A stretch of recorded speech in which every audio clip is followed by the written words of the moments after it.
Start terus. Ya, oke. Terima kasih sudah diizinkan share screen. Sebelumnya saya minta mohon apa ya, mohon maaf ya teman-teman kalau soalnya saya posisinya ada di rumah sekarang saat ini nggak sedang di kantor karena sudah jam 5 kalau winter sudah sangat gelap. Jadinya saya di rumah untuk proses ngajar ini nanti kalau ada bocil seliwer-seliwer diabaikan dulu aja.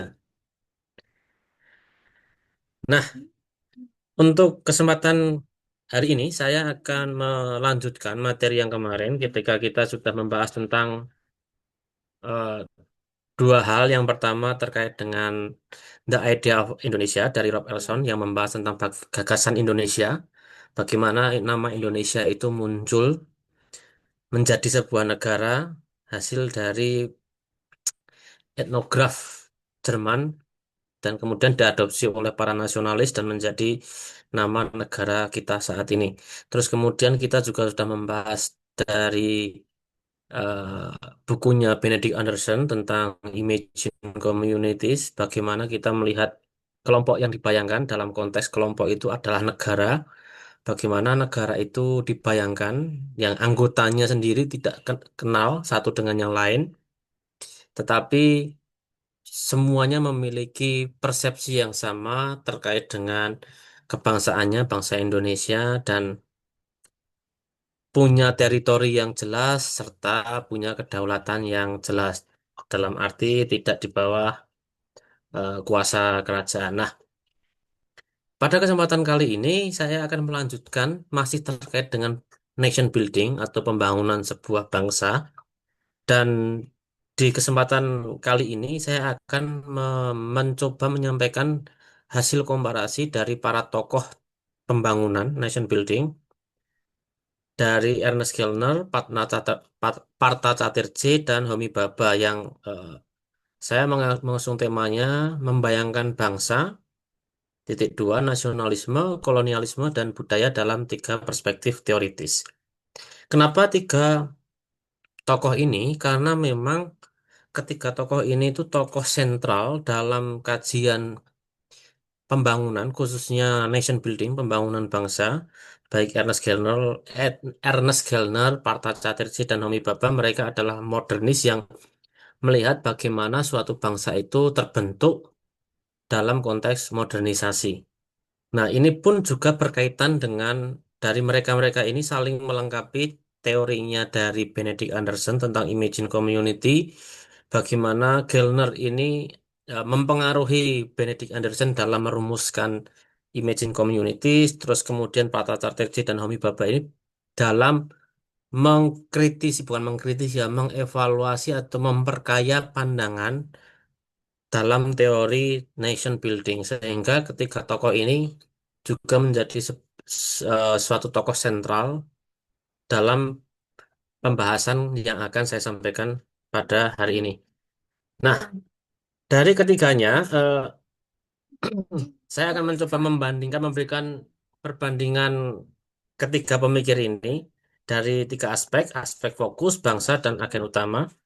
Dalam aspek fokus, Gellner itu fokusnya terkait secara khusus masalah modernisasi. Bagaimana sebuah negara modern itu, nasionalisme dalam negara modern itu terbentuk. Sedangkan Partha Caterjee itu fokusnya terkait dengan kolonialisme. Dia mengkaji pada negara-negara postkolonial atau negara-negara bekas jajahan, bagaimana nasionalisme muncul di negara-negara jajahan tersebut seperti India, Indonesia, eh, Malaysia, dan lain sebagainya. Sedangkan Baba itu fokusnya lebih ke budaya dan representasi bagaimana budaya itu atau negara itu mengambil budaya sebagai representasi dari suatu identitas nasional.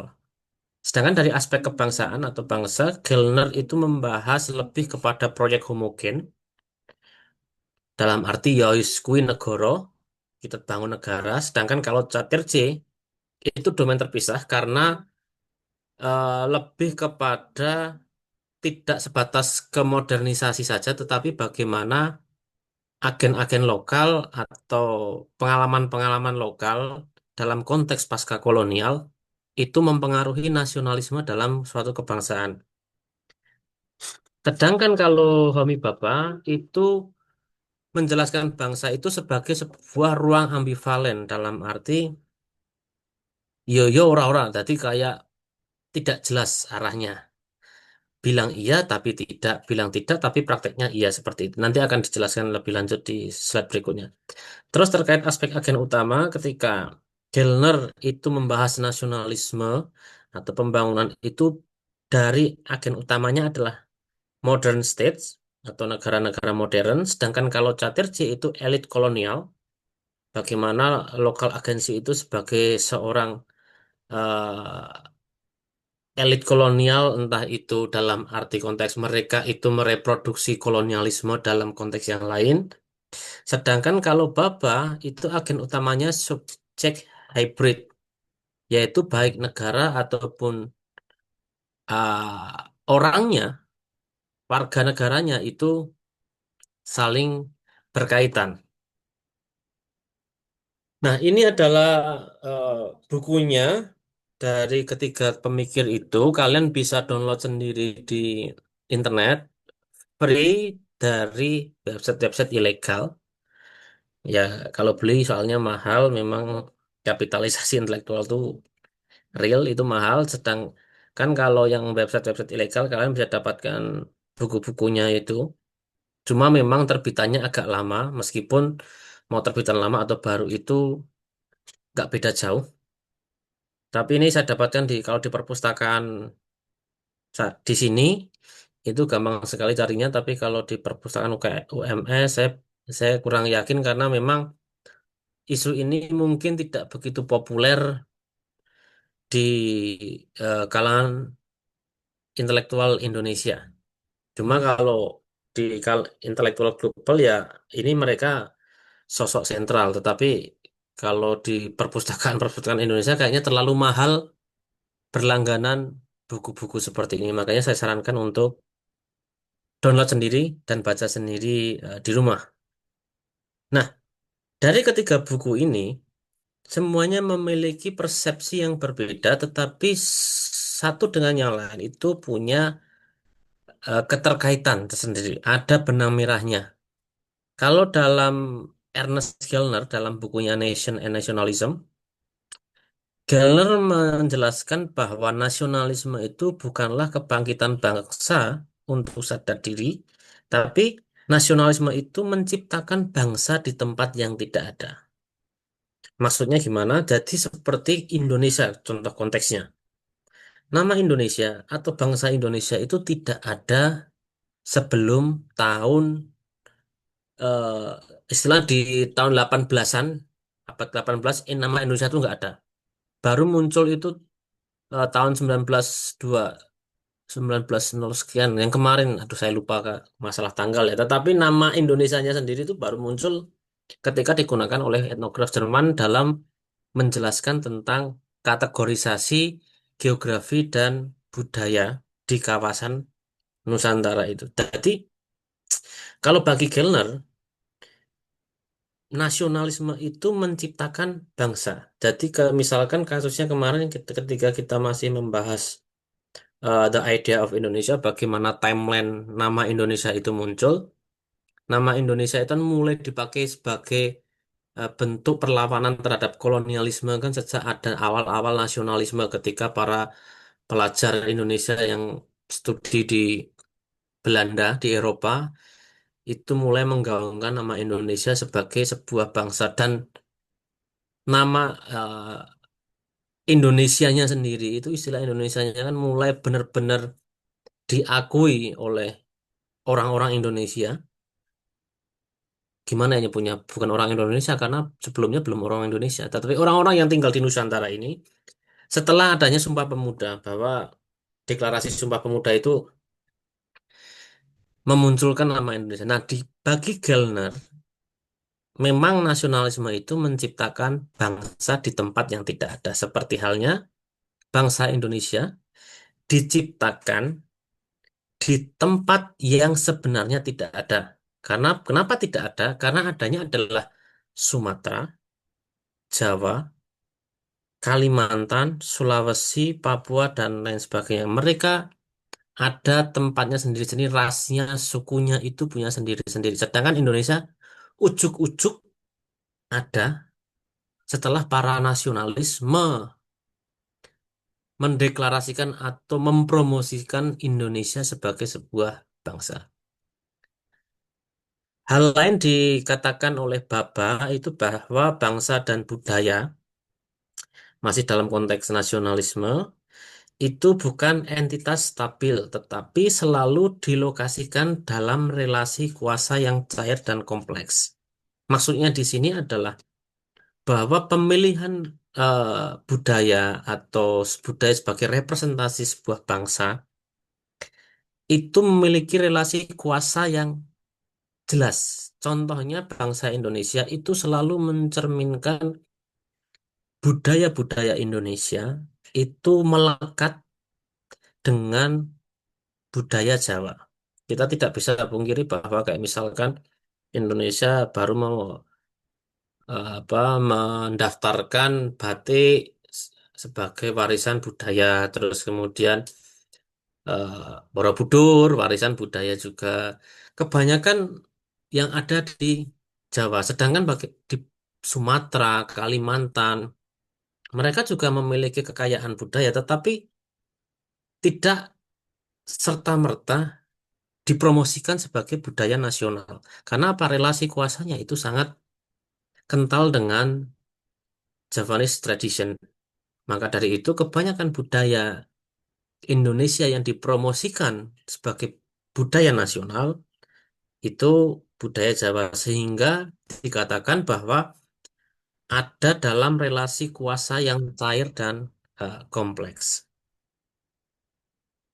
Sedangkan kalau Partachattarjee, The Nation and Its Fragments, dalam bukunya dia itu lebih menjelaskan bagaimana kolonial dan postkolonial secara sejarah menjelaskan nasionalisme itu tidak bisa hanya dipahami dari sudut pandang modernis Eropa, karena selalu ada fragmen, fragmen itu pecahan dari pengalaman lokal yang perlu diperhatikan.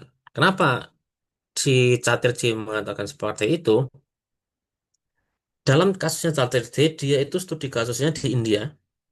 Dia melihat bagaimana nasionalisme India, baik itu Gandhi dan teman-temannya, meskipun itu adalah salah satu trigger untuk memunculkan nasionalisme, tetapi eh, ada pengalaman dari masyarakat-masyarakat lokal itu yang memunculkan sebuah eh, rasa nasionalisme karena sejauh yang dipahami orang sebelum adanya Chatterjee ini, nasionalisme itu selalu hasil dari atau produk dari Eropa karena nasionalisme awal itu muncul setelah Renaissance, abad pencerahan itu muncul berbagai pemikiran bahwa raja sebagai penguasa itu tidak baik untuk masyarakat secara menyeluruh dalam arti tidak adil karena yang diperhatikan hanya masalah keluarganya atau sanak saudaranya sehingga muncullah revolusi-revolusi yang ada di negara-negara Eropa itu kemudian muncul modern-modern states di sana. Nah,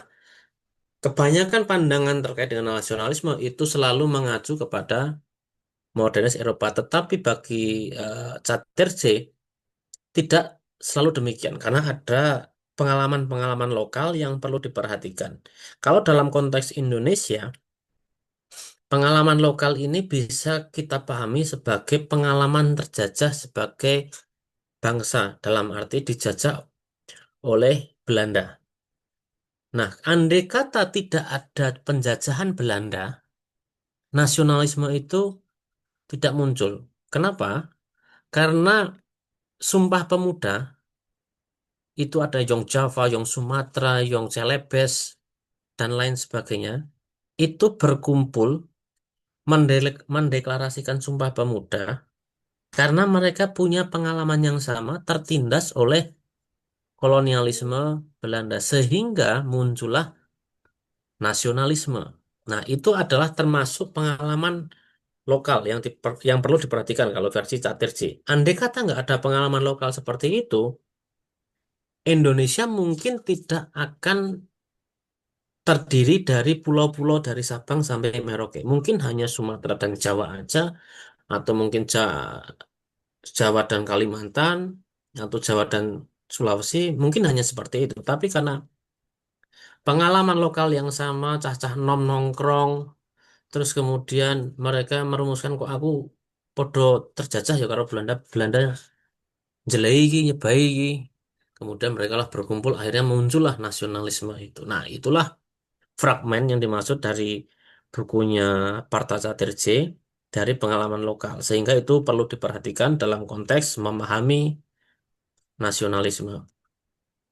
Nah, lalu bagaimana nasionalisme di Indonesia? Nah, ini dari ketiga pemikir, pemikir nation building, mereka punya pandangan terkait dengan nasionalisme di Indonesia. Kalau Gellner itu menyatakan bahwa bangsa Indonesia itu diciptakan lewat homogenisasi budaya. Apa itu ya? Jadi penyeragaman budaya. Salah satu yang paling real adalah penyeragaman bahasa Indonesia. Karena bahasa itu part of culture, bagian dari budaya juga. Kalau mengingat Kuncoro Ningrat 7 aspek kebudayaan, yang pertama itu memang bahasa. Jadi karena adanya homogenisasi atau penyamarataan bahasa Indonesia, sehingga mu apa ya istilahnya sebuah bangsa itu gampang diciptakan. Bayangkan andai kata Sumpah Pemuda itu tidak mendeklarasikan bahasa Indonesia sebagai bahasa pemersatuan atau bahasa pemersatu. Pasti akan kerepotan dalam komunikasi dan negosiasi satu dengan yang lain. Sehingga tokoh-tokoh muda Indonesia itu cukup luar biasa bisa punya pandangan untuk menyeragamkan bahasa Indonesia eh, sebagai bahasa persatuan. Lalu kemudian kurikulum secara nasional juga. Nah, kurikulum secara nasional ini dibuat secara homogen supaya menyamakan persepsi dari perbedaan atau keanekaragaman yang ada di Indonesia. Contoh sederhananya ketika saya waktu sekolah, bukan kuliah ya, nggak tahu kalau waktu SMP, SMA, itu nggak tahu tapi mungkin kurikulumnya berbeda atau dengan kalian atau tidak. SD, SMP, SMA lah. Selalu yang diceritakan dalam sejarah itu selain tokoh pahlawan, bagaimana romantisme perjuangan pahlawan Indonesia memerdekakan Indonesia, pasti ada cerita-cerita tentang kejayaan kerajaan-kerajaan di masa lalu, seperti Sriwijaya, Majapahit, Mataram, Demak, itu pasti diceritakan sedemikian rupa. Dan itu tidak bisa dipungkiri bahwa itu dihomogenisasi atau distandarisasi. Kenapa bisa saya katakan demikian? Karena yang muncul adalah ceri- cerita-cerita heroik kerajaan yang ada hanya pada wilayah-wilayah tertentu. Misalkan Sriwijaya itu kan di Pulau Sumatera lah, dalam Pulau Sumatera. Bagaimana mereka sebagai sebuah kerajaan maritim yang menguasai selat-selat atau lautan-lautan di Samudra Hindia. Terus kemudian bagaimana Majapahit yang melakukan Sumpah Palapa ingin menyatukan Nusantara dengan sumpahnya yang menggemparkan itu selalu diceritakan. Tetapi pernah nggak kalian mendapatkan cerita tentang Masa ya? bagaimana Kata eh, sebuah kerajaan ada di 67 Goa sana atau di daerah Kalimantan? Padahal mereka juga punya kerajaan. Mereka punya tokoh-tokoh yang Bandung luar naik biasa, itu. tetapi tidak Apa ya? pernah eh, sebentar Heeh. bisa Soalnya saya mute angkatan sebentar ya. 21. Bisa di mute nggak itu? Maaf Pak, maaf Pak. Oke, oke. Jadi tolong di mute dulu ya. Oke, kita lanjutkan. Jadi kenapa apa namanya Yang diceritakan tuh hanya itu saja. Ya itu memang salah satu bentuk dari eh, penyeragaman sejarah-sejarah nasional. Sehingga kalau seragam seperti itu, diharapkan semua warga negara Indonesia itu punya rasa nasionalisme yang tinggi bahwa Indonesia negara besar, negara superpower dulunya, dan lain sebagainya. Begitu juga eh, melalui penciptaan simbol-simbol kebangsaan seperti Pancasila atau bendera atau mungkin logo Garuda dan lain sebagainya. Dan juga sistem pendidikan dan birokrasi, kalau menurut Gelnar itu menjadi alat sentral untuk membentuk kebudayaan nasional. Nah, ini berkaitan tadi lewat dokumen menciptakan homogenisasi itu, cara paling efektif adalah melalui pendidikan dan birokrasi. Sehingga kalau lewat pendidikan dan birokrasi itu lebih masif dan terstruktur, sehingga lebih memudahkan negara untuk mengontrol warga negaranya. Seperti halnya pendidikan anti komunisme. Komunisme itu di Indonesia kan dianggap sangat jelek sekali. Jeleknya banget lah. Padahal komunisme sendiri ya tidak berbeda dengan kapitalisme. Tapi kapitalisme tidak pernah diframing demikian rupa karena memang ya pendidikan itu alat untuk membentuk suatu warga negara yang seperti apa yang diinginkan oleh negara. Terlebih lagi dalam konteks membentuk kebudayaan nasional. Jadi dalam arti bahwa Indonesia itu adalah ramah, gotong royong, saling bantu membantu dan lain sebagainya. Ya mungkin ada benarnya juga, tetapi nggak semuanya gitu. Bagaimana kasus misalkan ormas-ormas itu kan nggak ramah-ramah juga. Jadi yang di framing itu yang sekiranya bagus diangkat, tapi menegasikan fakta-fakta di lapangan yang sebenarnya tidak sepenuhnya benar atau tidak sepenuhnya baik. Nah, itu makanya kita perlu adanya kritisisme. Lalu Gellner juga menyatakan bahwa nasionalisme itu menjadi perangkat ideologis negara untuk menyatukan wilayah yang beragam. Nah, ini sangat real sekali bahwa memang eh, nasionalisme itu selalu digaungkan supaya warga itu atau warga negara Indonesia ya khususnya itu ya yang beragam itu lebih cinta terhadap bangsa dan negaranya. Misalkan kayak ada sempat kemarin ada tagline kabur aja dulu, terus kemudian siapa menteri berarti kabur, kalau kabur dulu berarti nggak nasionalis, nggak nasionalis. Nah itu ya kondisinya seperti itu. Kadang nasionalisme itu dijadikan eh, perangkat oleh aktor-aktor tertentu supaya untuk mengontrol keanekaragaman yang ada di Indonesia.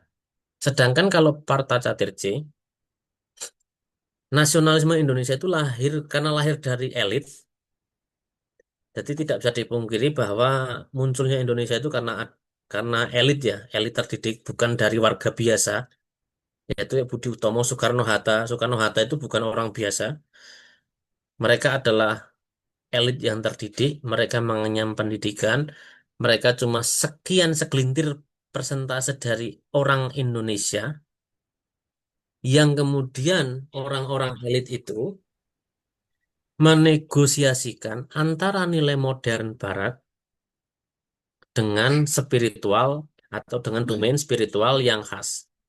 Kenapa? Karena mereka, orang-orang elit terdidik ini mendapatkan pendidikan dari Barat. Karena zaman dulu pendidikan di Indonesia itu ya nggak ada, karena pendidikannya ya learning by doing. Sedangkan kalau pendidikan terstruktur itu mereka semua dari Belanda kebanyakan. Nah, karena dari situ kemudian karena terinfluence oleh model modernisasi di Barat, di Belanda khususnya, kemudian mereka berupaya untuk menegosiasikan antara nilai modern dengan kekhasan yang ada di Indonesia. Caterji juga menyatakan bahwa nasionalisme itu menjadi alat negara untuk menyatukan tetapi juga marginalisasi. Dalam arti fragmen tadi. Kenapa demikian? Karena terkadang ketika ada kelompok yang tidak sepakat dengan narasi pemerintah, narasi negara, mereka akan dianggap tidak nasionalis. Dan itu real. Kita bahkan akan sering melihat itu di media sosial bahwa kalau berbeda dengan negara, itu dianggap sebagai tidak nasionalis atau antek asing. Nggak jelas banget lah pokoknya labelasinya itu. Tapi faktanya memang seperti itu. Jadi itu memang menjadi alat negara, elit-elit lah khususnya yang menggunakan alat itu untuk ya sebagai alat politik lah. Dalam arti marginalisasi aspek-aspek tertentu. Misalkan mau ada pembukaan lahan, terus kemudian pembukaan lahan itu berdampak kepada kelompok minoritas yang ada di wilayah tersebut. Kemudian ada orang demo atau pejuang lingkungan misalkan demo, terus kemudian dia ditangkap, di penjara atau dan lain sebagainya. Nah, itu dianggap tidak nasionalisme kadang-kadang karena apa? Karena mereka menentang narasi negara dalam ya ke- terkait dengan kepentingan negara itu, entah itu ekonomi, politik, atau sosial dan lain sebagainya. Parta Caterjee juga menjelaskan bahwa Undang-Undang Pemajuan Kebudayaan itu mencerminkan ambisi negara untuk mengatur keragaman. Kenapa demikian? Tadi kayak misalkan eh, ada beberapa aspek dalam Undang-Undang Pemajuan Kebudayaan. Tujuannya adalah untuk melakukan dokumentasi dan melakukan regulasi. Tujuannya adalah kalau sudah didokumentasi, nanti misalkan kalau ada yang menyeleweng, itu nanti akan diluruskan dalam tanda kutip. Kalau ada yang mau punah, nah itu nanti direvitalisasi. Jadi kadang kita hanya melihat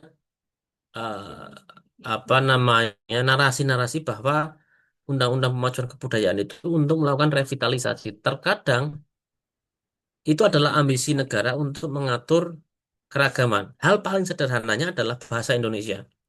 Itu mau tidak mau itu kita harus mengakui bahwa bahasa Indonesia itu adalah predator dari bahasa-bahasa daerah.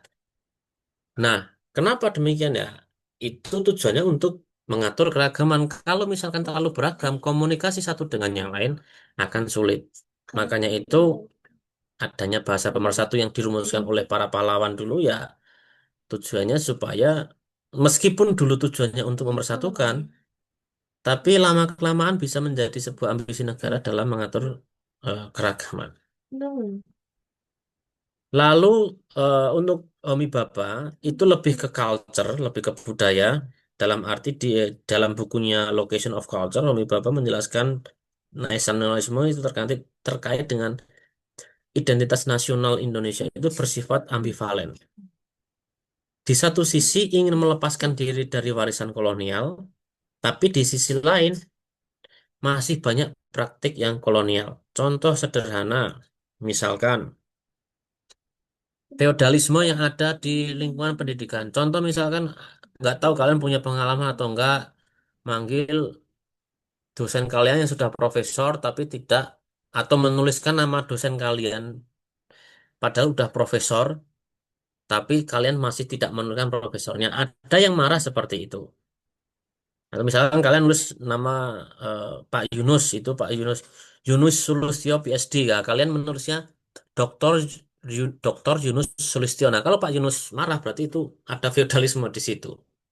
Ya mungkin ada kalau marah ya, tapi kalau cuma mengingatkan ini salah, harusnya PhD. Nah, itu nggak feodal. Tapi kalau sampai marah, itu bisa ke arah feodalisme dan saya sering menemui banyak sekali kolega saya yang dia sudah khususnya yang udah profesor itu kalau nggak dipanggil prof itu kadang merengut merengut jadi kayak bersengut loh rasa seneng dan itu banyak terjadi cuma nah, mesenguti aku yo wis tak jar kira tak celusan saiki. Karena memang itulah praktek-praktek eh, feodalisme yang sampai sekarang masih ketara di lingkungan pendidikan. Atau mungkin posisinya dia lebih unggul, kalian besok ngajar jadi guru.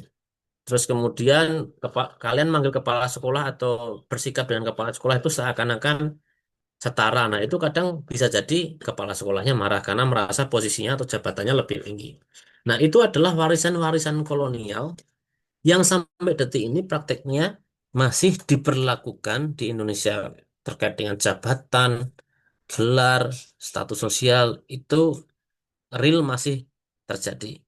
Sedangkan di negara-negara maju, negara-negara penjajah istilahnya, bahkan misalkan kayak misal Pak Yunus dulu, kalau nggak manggil dosennya, saya yakin cuma manggil namanya aja, nggak mungkin pakai Pak atau Bu atau pakai Prof gelarnya itu pasti nggak akan mungkin terjadi. Hanya di Indonesia yang adanya ambivalensi itu, gayanya pengen ngelepas ke warisan kolonial, tetapi prakteknya sangat kolonial banget. Contoh paling realnya adalah sikap feodalisme itu tadi. Terus kemudian Homi Baba itu menjelaskan juga terkait banyaknya komunitas melakukan mimikri terhadap identitas nasional demi diakui negara. Nah, ini sangat sering sekali terjadi di wilayah-wilayah pinggiran Indonesia. Mereka berupaya membuat festival budaya atau apapun itu, terus kemudian di-share di media sosial. Ya, terkadang baik tujuannya untuk mempromosikan budaya, tapi ada aspek lain juga mereka ingin diakui negara. Karena apa? Karena kalau diakui negara ada faktor ekonomi di dalamnya. Akan dapat bantuan untuk pelestarian kebudayaan. Karena sejauh ini dari semua provinsi di Indonesia hanya Yogyakarta yang benar-benar diakui oleh negara. Karena anggaran kebudayaan di Yogyakarta itu sangat besar karena dana istimewa ya. Nah itu luar biasa. Makanya indeks kebudayaan di Jogja itu paling tinggi pertama, kemudian Bali, kemudian di Padang kalau nggak salah. Yang ketiga, yang jelas Jogja dan Bali itu paling tinggi. Karena kalau paling tinggi, anggaran yang masuk itu besar untuk pelestarian, sehingga banyak daerah-daerah melakukan mimikri tujuannya untuk dapat perhatian, istilahnya caper karo negara, karena faktor ekonomi tadi. Bapak juga mengenalkan konsep hybridity itu terkait dengan negosiasi antara pusat dan daerah, Islam dan adat. Bukan Islam ya, tapi lebih ke agama dan adat, atau modernitas dan tradisi. Nah, ini konsep hybridity ini sering sekali kita lihat. Contoh sederhananya adalah tumpengan, syukuran tapi nggak tumpeng. Agamanya apapun itu. Padahal kalau dilihat secara sejarah, tumpeng itu adalah simbol dari Gunung Meru. Dan tumpeng itu adalah perwujudan dari pencarian air amerta, air suci. Karena apa wujudnya kayak gunung? Karena itu doa ke atas apa namanya? Bukan doa ke atas ya, tetapi gunung itu kalau dalam tradisinya, kalau dalam tradisi aslinya itu adalah antara dewa dan raksasa itu memutar gunung itu untuk mengeluarkan air amerta atau air keabadian dari pucuk, pucuk gunungnya. Itu adalah cerita asli dari tumpeng, sejarahnya tumpeng itu yang ngono. Tetapi kemudian bergeser karena ada hybridity. Tumpeng terus kemudian dimaknai dengan bentuk yang lain seperti gunung mengerucut bahwa itu adalah simbol doa kepada Tuhan Yang Maha Esa yang karena satu mengerucut kemudian. Nah, itu ya kemudian terus ada otak-atik gaduk seperti itu adalah bagian dari konsep hybridity versi Homi Bhabha. Lalu ketiganya itu selain menjelaskan nasionalisme, mereka juga melakukan kritik nasionalisme. Kalau Gellner itu melihat negara memaksakan Indonesia ya khususnya itu negara memaksakan satu bahasa, bahasa Persatuan Indonesia, satu ideologi Pancasila, dan satu narasi sejarah nasional. Itu bagi Kellner itu adalah pemaksaan. Meskipun itu cara paling efektif untuk kasus Indonesia, tetapi tetap tidak bisa dipungkiri itu adalah dipaksakan. Kenapa? Kenapa itu dipaksakan? Karena berdampak kepada punahnya bahasa-bahasa lokal. Nggak tahu dalam 1 tahun itu ada berapa bahasa punah itu, ada beberapa bahasa punah lah. Nanti Pak Yunus akan menjelaskan ke kalian lebih detail karena beliau memang ahlinya di eh, sejarah bahasa. Terus kemudian bagi Gilmore juga pendidikan itu dirancang untuk menciptakan warga nasional yang patuh, bukan individu dengan keragaman identitas lokal. Kenapa demikian? Karena yang kalian bisa lihat ada mungkin ada beberapa fakta yang kalian pernah alami atau mungkin kalian pernah amati bahwa ketika ada seorang murid tanya terlalu kritis atau mengkoreksi gurunya atau mungkin mengoreksi dosennya, masih banyak kalian temukan nanti kalian akan dicing, nilainya akan jelek, tidak diluluskan atau dipermalukan. Sehingga eh, ruang belajar atau sistem pendidikan itu tidak dirancang untuk menstimulasi peserta didik bersikap kritis, tetapi menciptakan peserta didik yang eh, patuh atau menciptakan warga nasional yang patuh. Jadi saya tidak heran ketika nanti teman-teman semua atau mungkin kalian di kelas manapun tidak ada yang bertanya dalam sebuah forum, baik itu perkuliahan, karena memang sejak kecil, sejak SD, SMP, SMA, secara tidak langsung sistem pendidikannya itu disetting untuk membuat kita semua itu patuh. Itu hal yang tidak banyak disadari. Bahkan ketika saya sampai di sini pun, kami yang dari Indonesia itu sampai dapat apa namanya warning dari dosen kami supaya mengajukan pertanyaan ketika ada seminar, apapun itu pertanyaannya, karena dinilai orang Indonesia itu kalau dalam sebuah diskusi pasti pasif. Nah, itu memang karena model pendidikannya dirancang seperti itu. Jadi bukan menciptakan mahasiswa yang atau peserta didik yang kritis, tetapi yang patuh. Kemudian juga general melakukan kritik terkait dengan minoritas budaya itu dikorbankan demi integrasi nasional. Itu sangat real sekali. Jadi misalkan kayak apa namanya di kasus di suku Mentawai, kebetulan itu adalah risetnya riset saya di sana. Itu mereka dikorbankan sebagai objek pariwisata dengan tujuan integrasi nasional yang pengen menunjukkan pariwisata internasional di Mentawai itu dibuka atau dipromosikan untuk para server internasional datang ke Mentawai dan melihat bagaimana mereka hidup istilahnya bodo amat dengan Mentawai yang mempertahankan tradisinya, yang penting promosi budaya itu tetap dilakukan. Oh, sorry kok promosi budaya, integrasi nasional dalam pembentukan destinasi pariwisata itu tetap dilakukan. Nah, dan itu banyak sekali kasus-kasus terjadi kayak misalkan Sinomads atau Gipsi Laut atau orang yang hidup di lautan, suku Bajau lah. Suku Bajau kan mereka secara historis mereka hidup di lautan. Mereka tidak, they do not belong to the land. Artinya mereka itu tidak bermukim di tanah, tetapi hidup di atas laut.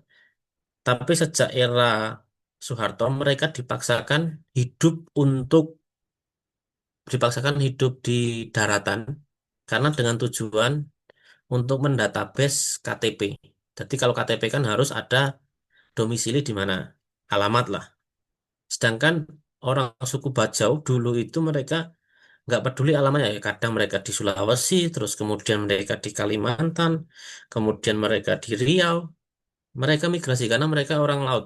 Jadi era Soeharto mereka dipaksa untuk bermukim. Nah, itu merupakan bentuk pengorbanan mereka dalam konteks integrasi nasional.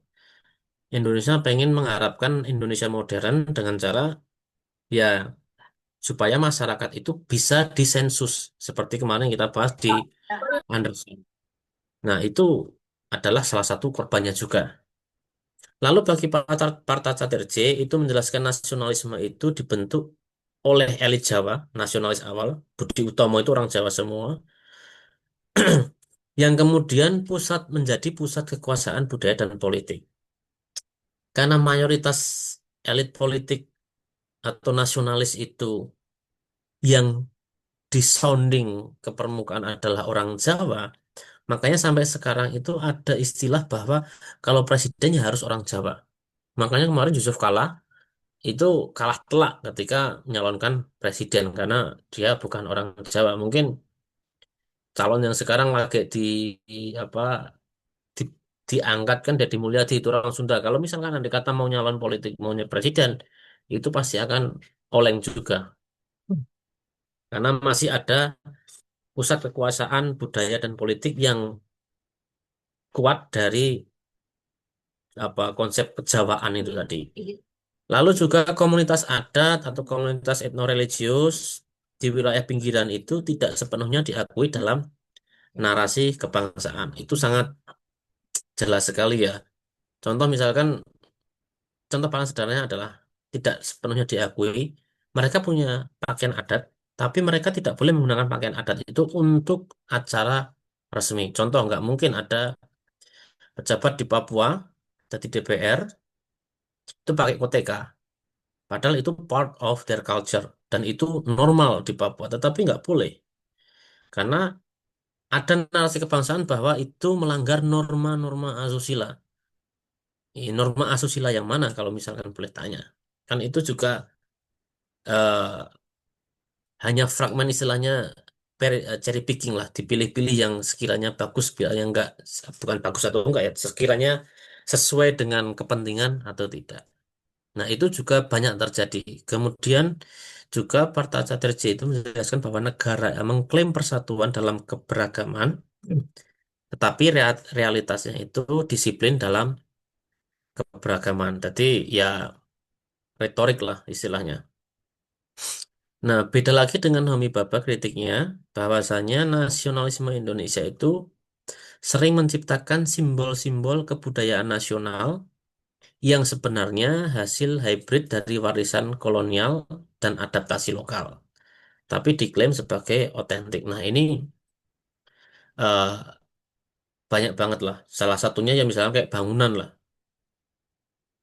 Bangunan-bangunan kayak misalkan apa yang di Gedung Sate atau apa yang di Bandung itu, bangunannya megah-megah.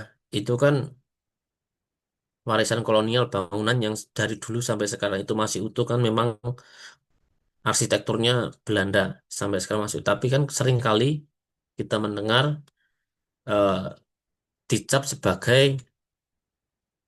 eh, atau bentuk nasionalisme ya kebanggaan lah kepada budaya atau paling yang sering terdengar sekarang adalah naturalisasi asing pemain bola. Itu kan nasionalismenya itu dimunculkan mereka juga punya nasionalisme Indonesia. Nah, kalau kita lihat lebih lebih clear lagi, ya nggak demikian. Mereka adalah naturalis, meskipun mereka punya darah keturunan, darahnya pun tetes ya tetap apa ya. Kalau bagi punya kepentingan mereka dianggap nasionalisme mereka adalah warga negara Indonesia. Tetapi kalau nggak ada kepentingan dalam hal sepak bola, saya yakin 100% mereka ya tidak akan dianggap dengan mudah dalam menjadi warga negara Indonesia ya itu tadi adalah kembali kepada kepentingan negara itu seperti apa untuk menunjukkan bahwa itu nasionalisme atau tidak, serta Baba menjelaskan bahwa negara mendorong ekspresi budaya lokal hanya sejauh mereka bisa ditampilkan secara aman dan tidak subversif. Dalam arti di sini kebudayaan yang dianggap itu punya nilai-nilai yang luhur dalam tanda kutip ya luhurnya atau nilai-nilai yang sama dengan kepentingan nasional. Makanya banyak kebudayaan itu kemudian yang adjust atau menyesuaikan diri dalam bentuk festival dan seni pertunjukan. Karena banyak sekali seni pertunjukan yang notabene adalah ritual sakral menjadi hanya pertunjukan seni biasa. Karena apa? Karena ada aspek atau narasi ketuhanan yang Maha Esa misalkan.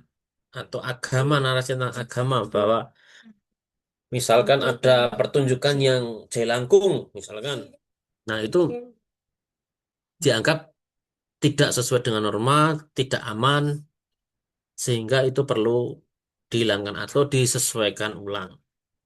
Dan juga terkait dengan kelompok adat itu dipaksa menjadi representasi eksotis bangsa seperti tadi yang saya ceritakan bahwa bahasa suku Mentawai itu dipaksa untuk menerima adanya wisatawan asing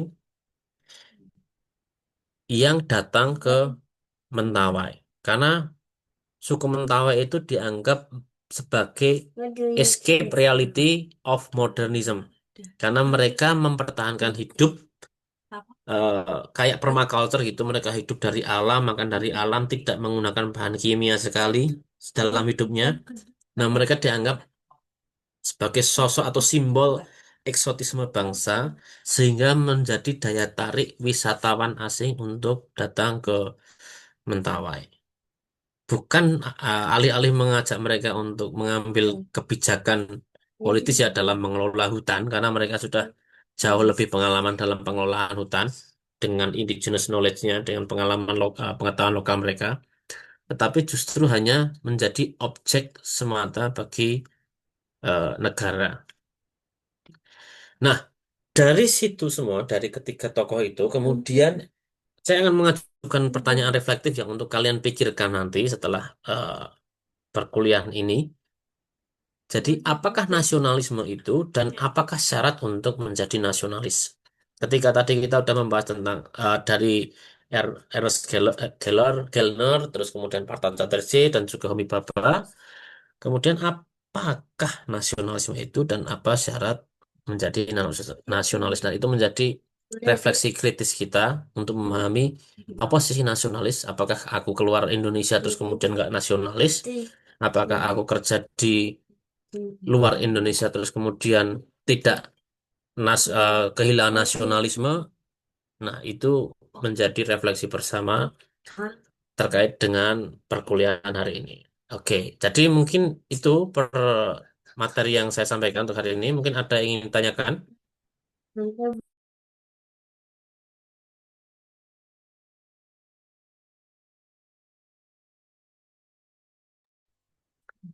Oke, nggak ada. Jadi kalau nggak ada, saya harap kalian bisa merefleksikan diri terkait dengan pertanyaan terakhir tadi sebagai pertanyaan closing question. Apa itu nasionalisme? Wah, nomor betul lah orang kita. Hah? Ada yang tanya kah? Bisa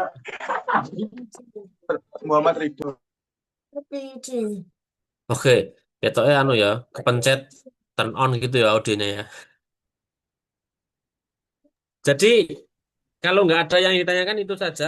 Saya harap kalian bisa merefleksikan diri dari buku ini supaya kita lebih kritis lagi. Terus nanti mungkin ada sesi selanjutnya nanti kita akan bahas. Oke, mungkin itu saja Pak Yunus dari saya. Terima Ya, kasih. terima kasih Pak Ferdi. Minggu depan satu kali lagi Pak Ferdi. Terakhir hanya sebentar enggak apa-apa. Penutup saja. Oh, Pengambilan oke, kesimpulan saja enggak apa-apa. oke, siap, Tujuh kali siap. pas nanti tinggal dokumentasi. Terima kasih banyak Pak Ferdi dan teman-teman. Oke, terima Eh, kasih. Saya izin izin live group ini berarti kalau silakan masih ada Pak Ferdi. kuliah. Terima kasih. Oke, karena ada kuliah lagi ya kalian saya izin live group dulu karena di sini udah malam juga. Saya cukup sekian. Wassalamualaikum warahmatullahi wabarakatuh. Waalaikumsalam warahmatullahi wabarakatuh.